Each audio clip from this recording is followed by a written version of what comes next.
Hello guys, welcome back to the channel. Don't mind the hair, okay? Yes, your girl cut her hair, but we're gonna have a separate video conversation about the hair.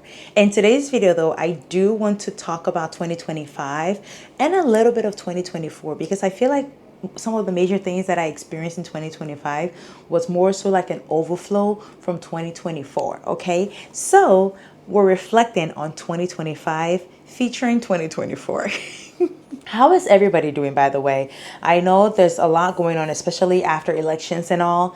I'm glad I escaped it, even though I'm still experiencing the outcome of whatever happened after elections. But yeah, there's a lot going on, okay? Not only in Ghana, I'm talking about in the US, but I'm glad I'm in Ghana because I feel like being there would have been too much for me to deal with, okay? There's just so much going on in the country right now. In the United States of America right now that I would rather not be part of, okay? I just want to politely excuse myself for a bit. But that said, 2025, what am I grateful for? I feel like I'm grateful for a lot in 2025. Usually, I mean, looking back at myself in 2024, I was more so heavy focus on the things that should have been or could have been or should be the way it should be, but never happened the way it should be, right? So it's one of those things where right now in 2025, looking back, I think my perspective has had a huge switch where I've been more focused on just the now and living within the moment. And I feel like one of the major things that I'm grateful for is life, because when you go through pregnancy, guys, it is a scary thing. Like, I know a lot of the times, even if you haven't gone through pregnancy, you have an idea of what the potential risk can be going through pregnancy, among other things. And thankfully for mine, it was nothing extraordinary, nothing crazy. Thankfully, I'm super grateful that I did not have like any extenuating circumstances where I would say, oh my God, this is crazy. It's a lot. But what I will say is that the journey to having a baby, even after having a baby, it is a lot, guys. It is a lot. And as women, I feel like our bodies going through all those changes, it's a lot. And I have gotten to the point where I have a greater appreciation for mothers or women out there who have been able to, whether you did it as a surrogate or on your own, whatever it is, like childbirth, the whole process, it's a lot, guys. It is a lot. Not that I undermined it in the past, but once you experience something, you get a better understanding from the experiential perspective, and it kind of shifts your mindset about the thing. I don't know if you guys get it, but I'm thankful for life because honestly, it is a death or life situation. At the end of the day, yes, you're pregnant, your partner, your husband, your boyfriend, whoever it is that you're pregnant with is also going through whatever emotional roller coaster they're going through. But at the end of the day, when the D-Day comes, when it comes to it, it's between you, the woman, and the baby you're carrying. And it was a life or death situation. And I feel like going through pregnancy is ultimately, in my opinion, risking your life. Although the outcome is it's a blessing, it's beautiful, bundle of joy, we appreciate it, but it is a lot. And I'm thankful for life. That's all I got to say with regards to that. I'm really thankful to be alive because not everybody made it to 2025, towards the end of 2025, and looking forward to 2026. So I'm very, very thankful for that. And don't ask me questions about if I'm gonna have another one. Don't do that. Don't do that. They're cute and all, but oh my God, is it work? But yeah, that was a lot. 2025 was a lot. It was. I feel like I during the pregnancy, I felt like I was having an outer body experience. Like, I still can't believe it, but it is what it is. The evidence is here. So even if I refuse to believe it, the evidence is staring at me right in my face. Okay. But it is what it is. It was an interesting experience. I'm definitely happy I'm a mom now. It's definitely a huge change, or very, very different. But here we are. Okay, so that was the first bundle of surprise or joy that I'm very thankful of for 2025. The other thing is lessons, honestly, because I feel like at the end of the day, one thing that I really, really understood or had to come to terms with is that you're only responsible for yourself, right? So you cannot control what somebody else will do or does, right? So all you can do is to control you, manage you. You are the only one that you have any sort of power or control over, right? And at the end of the day, once you're setting your expectations, I feel like you have to set your we tend to set our expectations based on what we would do in the situation or what the outcome should be for us if we were in the situation, ignoring or sometimes overlooking the fact that it's not you and your circumstances or how you deal with situations will be different. So I have learned a lot of lessons this year for sure. One of them, which is actually the next point, is just learning to let things go and not dwelling on things anymore. I think I am at the point where I have hit my calm era. I'm an Aries, okay, and I'm the person, I'm the type that when I'm busy fighting and arguing about something, then it means I actually care about the thing and I'm hoping for it to change. Once I go silent on the issue, then I'm done. Then I'm like, you know how the hotel you check out, you pack your bags and you're out? That's me right there. Like when I'm talking or complaining about something, then it means I care about it.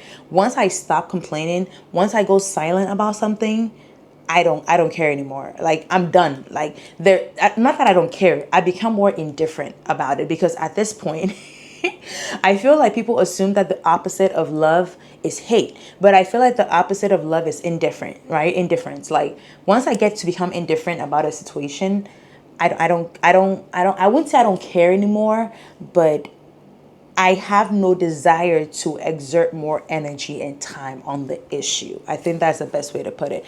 And in 2025, I think I've gotten to that point because I feel like I already have a lot going on, right? I have a baby to take care of, a baby that is sucking the life out of me. No pun intended, or pun intended at this point.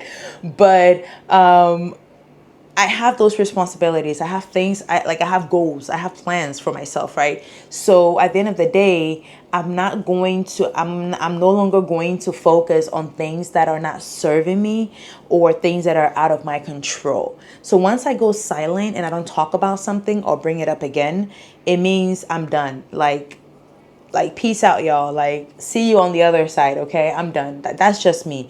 But that's where I've gotten to towards the end of 2025 right now. The other thing, like I said early on, was letting things go. Like I feel like now life is too short and I don't have the time, the energy to be focusing on things that make me angry or piss me off or frustrate me or disappoint me. Like I'm leaving all the disappointments in 2025. In 2026, I'm looking forward. Like I'm looking above the mountain, like ahead of the mountain, beyond the mountain at this point. Like my focus is more so on what I can do for myself, for my personal growth, for my financial growth, okay, for my peace of mind. So it's easy for me now to let things go and not to, even if when something frustrates me, it's within the moment. After a minute, moment, an hour or two, once I relax and just get my mind off of the issue, it's gone. Like we're not dwelling on anything now, right? So if you offended me in 2025, I forgive you. It's done. It's done. Okay, don't stay away from me, but no, not be dramatic. But that's just by the way. Like we're letting things go. We're not dwelling in the past anymore. What could have been or should have been. That's just a thing of the past. We're moving forward. Okay, we're moving forward. The other thing also, which is very major for me, that came through for me, especially during pregnancy, because I spoke about my maternity leave, right? And like I said, my maternity leave is such that technically we get 9 months and a year, like a year and 9 months. So 9 months for your entire pregnancy and then also 1 year after the birth of your child. So you can go back, or the last time you have to go back to work is the first birthday of your baby. So technically immediately you find out you're pregnant with my company or with the job that I do, my line of work, you can literally start your maternity leave right away. But going through it, it's not a done deal. It's not like because you're away for a year, 9 months, you're getting paid the whole time. There's some nuances involved, right? So long story short, the point I'm trying to make is that towards the end of 2024 to the entirety of 2025, I have had a greater appreciation for saving and investment. I'd already had the idea when it comes to saving and investing, because when it comes to saving, it's always come through for me. I've always had my emergency fund where at some point I had to move out to get my own apartment, and I did it within 2 weeks, furnished it and everything, right? And then it would have been less than 2 weeks, honestly. The only reason why I took 2 weeks was because of the key, getting the key among other things. But the point is that I had to get a car unexpectedly at some point. I knew I had to get it, but I didn't think I had to get it the time that I got it, right? I feel like I could have waited longer, but emergency came through and I had to get it, and I sorted myself out. So when it comes to, even when I was leaving the Ghana to to Seattle for the first time, I had to use partially my own savings among other things. So over the years, saving money has always come through for me. It's always helped me. Having that emergency fund has always come through for me whenever I needed it. Even when I was going through flight attendant training, I stopped working for like in November. My training was in March the following year. So essentially between December, January, February, March, I had no income. Even March, I had no income. April, I had no income. The income I was getting from flight attendant training was next to nothing, right? And then May. So technically for about 6 months, mainly for the first 4 months, I had no income at all, but I was good. I was still able to survive. I was able to pay my bills and not have a need to go get a loan or stress out or worry about money. So saving has always helped me or come through for me. I feel like in 2024, towards the end of 2024 or 2024, 2025, my main focus switched to investing as well. Because once you're able to save money, at that point, I feel like the next move is to get your money to work for you or to make more money for you. So in 2025, I did a little bit of that, and actually I appreciated the fact that I saved money beforehand, because if you want to wait until an emergency happens before you save, then it's going to be too late. So I honestly started seeing saving money or saving as a payment to myself. So the same way I would pay my rent, I pay myself as well. So pay myself or saving was an expense instead of something that I just did because I could or I wanted to. It was an expense, just as paying my water bill, paying my power bill, paying my rent, all that. So saving also was an expense. So if I add all my expenses, including the amount that I want to save, if it's, let's say, $3,000 for the month or $5,000 for the month, then I know that the income I have to earn that month, my take home pay, needs to be the 3,000 or the 5,000. That's just on period. But looking into investing and actually doing more research about investing, it proved to be much more resourceful and a good deal. So moving forward, I will be talking about this more in 2026, because it came through being pregnant and not having that consistent income coming through, or having income, but it wasn't your usual income, because you all know in June, July, I was making over $7,000 a month, sometimes close to $8,000 a month. And then all of a sudden I got pregnant. So then I couldn't do as much as I did in the past anymore. And then now your income becomes staggered because you're not getting income anymore. Literally, as I'm sitting here right now, I'm not getting paid, but I'm still surviving. Okay. So that should tell you that saving is a good thing. No matter what they tell you out there, saving and investing is a good thing. And in 2025, I really appreciate it. Like, saving and investing came through for me in more ways than I could think of. And looking back, I'm like, wow, like, so imagine if all the money that I earned or I was getting at some point, I just wasted it and just used it on just anything and everything. What would I have done? Finding myself in a very vulnerable situation whereby I did not want to put my life at risk or put my pregnancy at risk trying to work or trying to do something dramatic just to earn an income. So yes, so I will continue to save and continue to invest, okay? That is for sure. Especially being a flight attendant, it's very, very necessary that you develop the habit of saving and investing, because our income is very special. It's very unique in its own way. So if you don't take advantage of the moments that you have and the moments that you're able to make income and save and spend wisely, you're going to find yourself in hot waters when an emergency actually comes. That being said, our company does well to start us off with our savings journey. This is not like an ad or anything, but I really appreciated the fact that they do have a program that you can participate in, and then they would then give you $1,000 as a jumpstart amount towards your goal, your savings goal. So that's $1,000 on the table, and your girl grabbed every single penny, okay? I grabbed every single penny. The other thing that I really appreciated was also 401k, among other things. 2025, it became apparent that, oh my God, like investing in your retirement or your future is very, very important. And doing my 401k really came through, knowing that my company is matching, like it's giving me 3% outright. Whether I do 401k or not, they're going to invest 3% into my retirement, my future. And then if I contribute up to 6%, they're going to match up to 6%. So technically I'm getting 9% from my company and I'm contributing 6%, which means in total 15% of my earnings are going towards my retirement or my 401k, which is really, really good, because I think the rule of thumb is to put away 15% of your earnings towards retirement. So I guess your girl is on track. Pregnancy obviously put that on hold, but going back to work in 2026, which I'll talk about that later on, I do look forward to doing more of that. But yes, this year and a little part of 2024 made me see or appreciate the importance of saving and investing for sure, because it came through for your girl. The other thing also is being a flight attendant. This is a final point, and I know you all know that I'm a flight attendant. If you're new here, I am a flight attendant. I work with a major US airline company in the US. I'm New York based. However, I'm currently living in Ghana. I'm on maternity leave, so obviously I'll be starting work next year because I had my baby in April. So I'll be starting work next year, May, God willing. So the whole point is that being a flight attendant has been, I don't know how. See, I feel like when I talk about how appreciative and how glad I am for being a flight attendant, people think we're just like doing the most, or just like just making it seem more glamorous and perfect. No job is perfect, and trust me, I have worked in several industries, from health to beauty to communication to manufacturing, okay, to finance. So I have worked in so many different industries, and so far this is the only industry, or my job profile right now, being a flight attendant, has afforded me a lot more freedom than I could ever imagine. Look at my maternity leave, guys. Like immediately I found out I was pregnant, I could have started my leave right away. I have, like, you have 9 months, a year and 9 months on the table, okay? Although it's not fully paid, but at the end of the day, that is an option for you, especially for somebody like me who decided to do exclusively breastfeeding.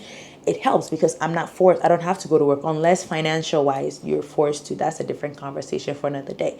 But I'm grateful and thankful that I prepared for this rainy day, right? So what I say when I say I'm so happy, this year 2025 made me see the value in the job that I have and how much love and appreciation I have for being a flight attendant, and that I'm going to do whatever I can to remain a flight attendant. Is just me being pregnant just this year, for example, last year and this year, for example, going through maternity, knowing that my job is still there waiting for me, the flexibility that I had, the ability to work more, be able to save more, which now helped me out because I was able to cover myself during my pregnancy, among other things. So it's one of those things where it's like, man, I'm glad I did this job. So anybody that doubted or had an issue with me becoming a flight attendant, I'm sorry. Go sit somewhere, because I'm so happy. I'm so glad I became a flight attendant, and I miss the job so much. Oh my God, the other day I went shopping, and then I was on my way back. I saw one of our planes landing, because we do fly to Accra. So I was on the Spintus Road somewhere, and then the plane, I saw Delta landing. I'm like, oh my God, it was super low, so I could see the Delta on the belly of the plane. And oh my God, I was like, oh my God, your girl needs to go back to work. We need to go back to work ASAP. But I'm not going to rush it. I'm not going to rush it. I think I'm going to take my time to enjoy the 1 year that I have, which I have about 4 more months to go. I'm going to take my time and just enjoy it, and then see how it goes. But yeah, I saw the plan. I was like, oh my God, I can't wait to go back to work. But what I do plan on doing in December, and stay tuned for that vlog, is that I do want to non-rev to New York, just to, like a day trip to New York, you know, just to do a quick round trip from Accra to JFK, and then have like breakfast, dinner, spend a day or two in New York, and also test out our standby or non-revving flying for free system, because I want to see how it's going to be. Because essentially, if you guys don't know, if you're a flight attendant and you're flying to work or commuting to work, the flight benefits that you're using are the same flight benefits that you have if you're going on a leisure trip. Okay, the only work you can use your flight benefits to go to is your job as a flight attendant. So me non-revving to JFK would be a test in terms of when I start working, how non-revving internationally will be, or how flying standby would be, or how commuting would be. So I'm definitely going to let you guys in. I am going to start creating more content. So stay tuned for that. But yeah, that's a quick chit chat for today. I'm gonna try as much as possible not to edit this video at all, because I want it to be raw and authentic as much as possible. But thank you for staying tuning in for my little chit chat. I will see you all in 2026. Enjoy the end of the year. Have a Merry Christmas, Happy Holidays, and bye bye.